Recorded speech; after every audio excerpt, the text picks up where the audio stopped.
First tonight, the number of people living in the East Midlands has risen to almost 5 million. New figures from last year's census also show that our population is getting older, and there's a growing divide between our largest cities and their rural areas nearby. Well, our social affairs correspondent Jeremy Ball is in Houghton on the Hill in Leicestershire for us tonight. Good evening, Jeremy.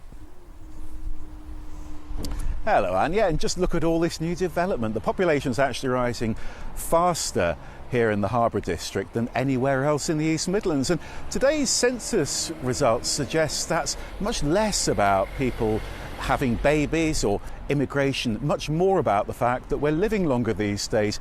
Just have a listen to this statistic. Across the East Midlands, over 65s accounted for more than half of our rising population. Good news for sure, but it does also mean pressure on things like doctors' surgeries.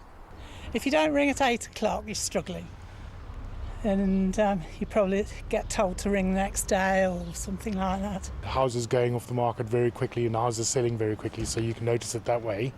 And then I think my daughters are at school, so you can see the schools starting to fill up a lot quicker. Getting more amenities, and there's more people doing things. We have a nice bridge club, tennis club, all the clubs you can imagine in Houghton on the Hill. So it's a good thing.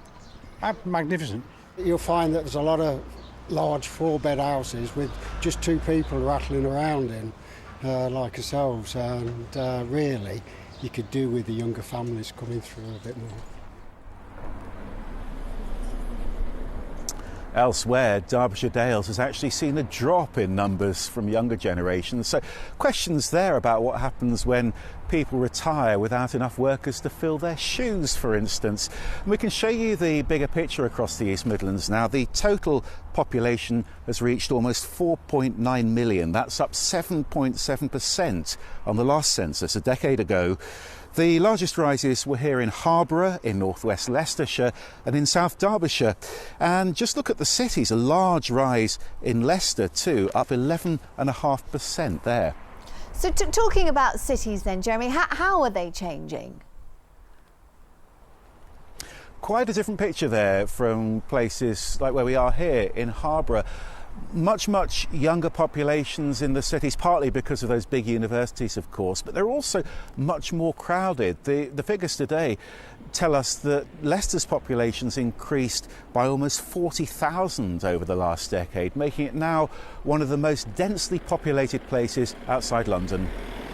It puts enormous pressure on the services that the council provides, particularly over the decade between the two censuses, when we as a council have, as a result of government cuts, lost the ability to provide effectively £150 million worth of services every year. I mean, it's really interesting to hear all these numbers, Jeremy, but why do they matter so much? They matter because everyone needs to plan those public services, and businesses too as well, actually. But we're talking about everything from school places to the size and the number of hospitals, affected massively, of course, by that ageing population. And we're going to get far more census information over the next few months on everything from race and religion right through to the jobs we're doing and even people's marriage status, Anne. Dear, we'll look forward to that, Jeremy. Thanks very much indeed.